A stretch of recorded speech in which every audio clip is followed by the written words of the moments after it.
we do have these high stakes, that we do feel like we can't fit in things like drafting a 30-page book. You know, that we're often under pressures to change our pedagogies, our methods of teaching, for various circumstances, both budgetary and ones that have to do with administrative and class sizes. I wonder if you can speak to any of the ways you've seen your own teaching change over the years because of any of those things. You think? Or have you resisted? Have you resisted well? I think most of us stay up later. I don't know. I know I do. I know Kevin does. Probably Mysti. I mean, those of us who teach, I think if you really want to do it the way that you've been taught in the right way, you feel like you almost feel a need to do it because you know that it's successful because you've seen it work. But I think Kevin has a point that if you can only do that for so long, you know, before you wear yourself out. Well, and I could tell you a very concrete way, and I've been thinking a lot about this lately. When I was a political science undergraduate, right, and part of what I ended up in this place was because I saw connections between literacy and democracy, right? The fact that, and for everyone who's gone through connections knows, you've heard me say it, right, that the goal for college level writing is not to get you to kind of fill out bigger forms, but is to find ways you take your past, your history, who you are, and make it speak in this context, right? It's not to lose your history, right, but it's to bring it here. And for me, that's a democratic promise, right? The idea that we're not here to produce cogs and machines, we're here to produce critically thinking people who are capable of like engaging in this democratic culture. And I think that one of the pressures, I think, even for shifting from where I was before, right, which is teaching for 20 students to here for 25 students, over time, especially all the committee work, and everyone just thinks well, what we do is just in the classroom too as well. I can tell you the majority of the work that I do at this place is not classroom work, right? I mean, it's like from the time I step foot in here, it's hiring committees, it's like redoing 5-year reports, it's like all this kind of stuff that again the public doesn't see. And that has an impact too as well. But it's also, it's easier to slip into teaching writing that's more familiar, right? Teaching writing that's more of like formulaic than it is to teach students how to critically engage in the world, right? And now, given the context where we're in now, where we're watching, right, these higher education getting stripped of funding, right? For me, I'm reminded over and over again, right? I have to question myself, did I like fail in my charge, right? To help train you, right? To figure out strategies for engaging in that public, right? And that's a huge pressure. Oh, yes, please. I would like to say that about Dr. Mahoney, he's the reason I changed majors when I first came here. I first came as a biochem major, and that was boring. Biochem to English. It's a pro writing. Whoa. Being a biochem major meant having to deal with lots of math, which I'm not good at to begin with, but it was just boring and monotonous. And when he actually, his first class, it was college comp, was what changed me to become to think I could do a lot more with my voice rather than doing what someone's telling me how to do something that's been set in stone over hundreds of years. What strikes me as we're talking too, and this question wasn't on the list I sent you also, is one of the pressures we have as teachers, both in secondary and in college, are the expectations of our colleagues outside of the English department. So for instance, we're talking a little bit about teaching students to find their voice, to be able to speak out, to be able to participate democratically, to be able to use their experience and their knowledge and their research to communicate and affect their world.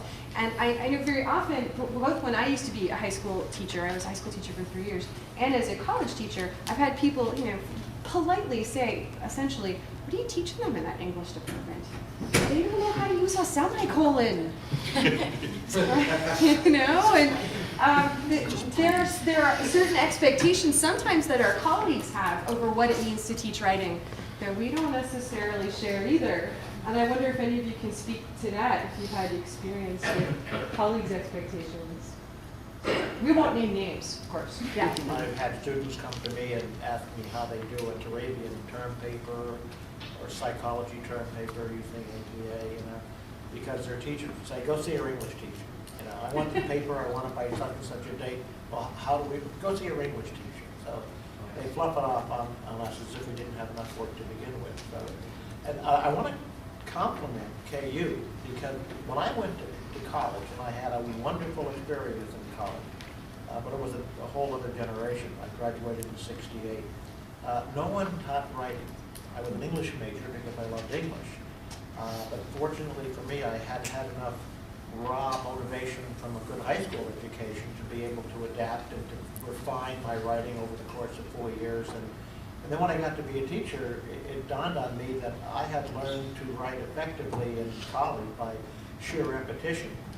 But I didn't know how to teach writing. So anybody who teaches the future generation of teachers in English how to teach writing is doing yeoman's work, because that is something that people, for the most part, just assume. If you're an English major, you could write. And if you could write, you could teach other people how to write. And that's not necessarily the case. Not necessarily true. Yeah, definitely.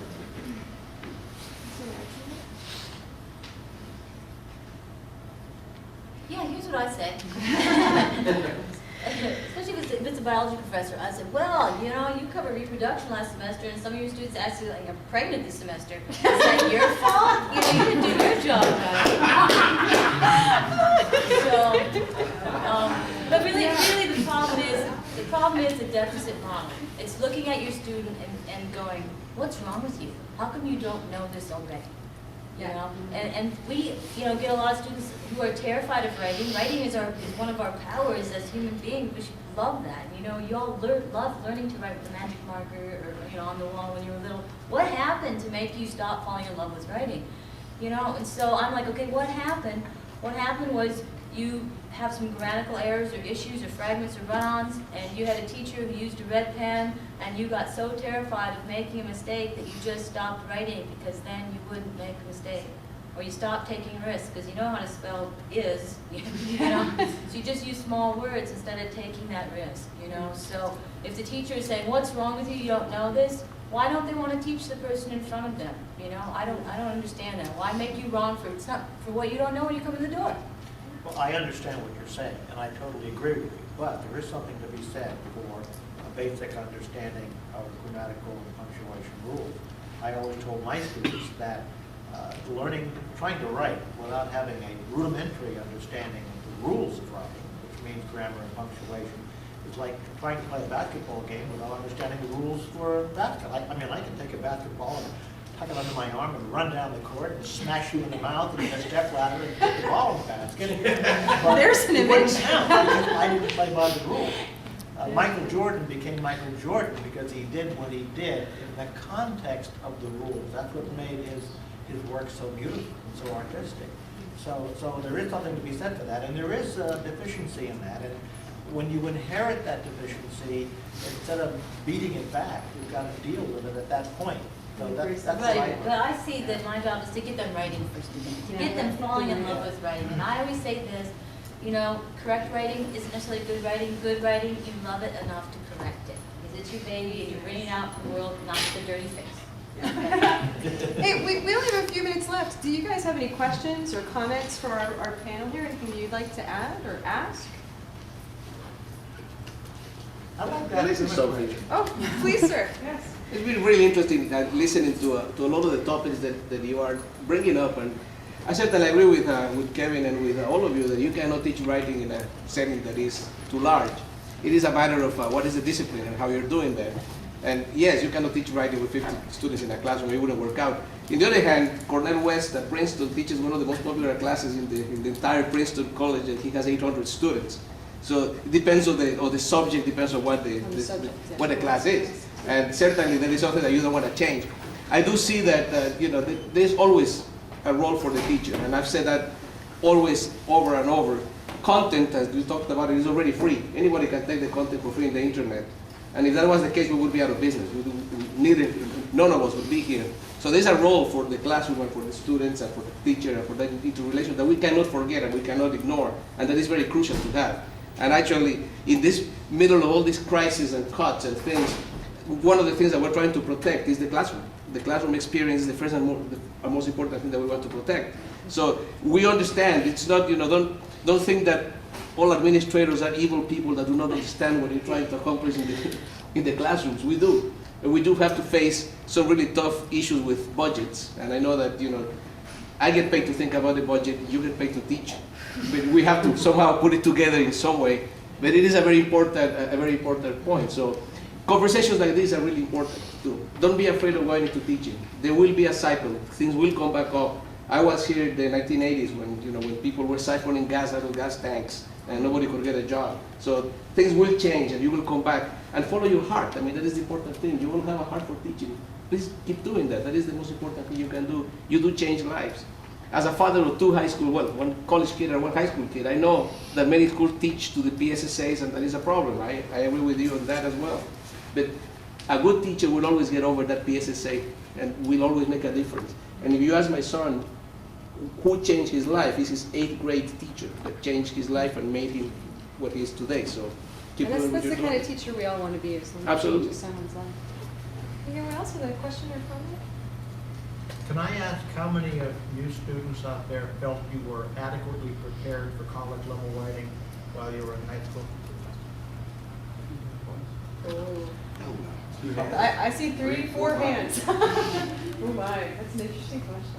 Why is that? Is it because of the PSSAs? I'm just wondering. Yeah, what happened? What do you think, Ian? I wasn't completely aware of what the professional writing program entitled itself to be, or entailed itself to be when I came into school. I thought it was more like creative writing, like learning how to write novels and just poetry. And then I found out that, I can go into public relations with this, or I can go into argument and commentary. And So it was a different kind of writing. it was a different kind of writing, because all I was ever taught in high school was prose, poetry, and standard 5-paragraph essays. The I dreaded guess what I'm 5 trying to ask is, was it bad teaching or overworked teachers or? Or 5-paragraph essays. Pretty much oriented teaching. Maybe it's something to think about. What was that? Material you weren't interested in. That's a good point. Material that they're not interested in. I think I read the Yeah, same and that's Shakespeare novels, usually like, standardized. Prepackaged Material, curriculum. prepackaged, Yeah. yeah. Can you comment on that? In high school, I was taught the standard 5-paragraph essay, no more, no less, That's that's what's on the it. test. And when I got here, my professor was like, no, that doesn't exist here, and I was just completely, I didn't know what she wanted. And, I mean, my first essay, I had like 8 paragraphs, and she's like, this is great. And I was like, oh, thank God. Because, I mean, that's all I knew. I wasn't taught, write more, expand more, add more detail here, add this. It was just straight to the point, and that was it. That's all my teachers graded. It wasn't. And having been a high school teacher, sometimes that's all I can manage grading. That's right. If you got a stack of 80, I don't want them to be 8 pages long. Yeah. Oh, yeah. Yeah, it's a rock and it's a hard place, folks. But everybody up here passionately believes in writing and teaching writing. We believe in you, and that's why we're here. So I hope you would join you with a round of applause to thank our panelists.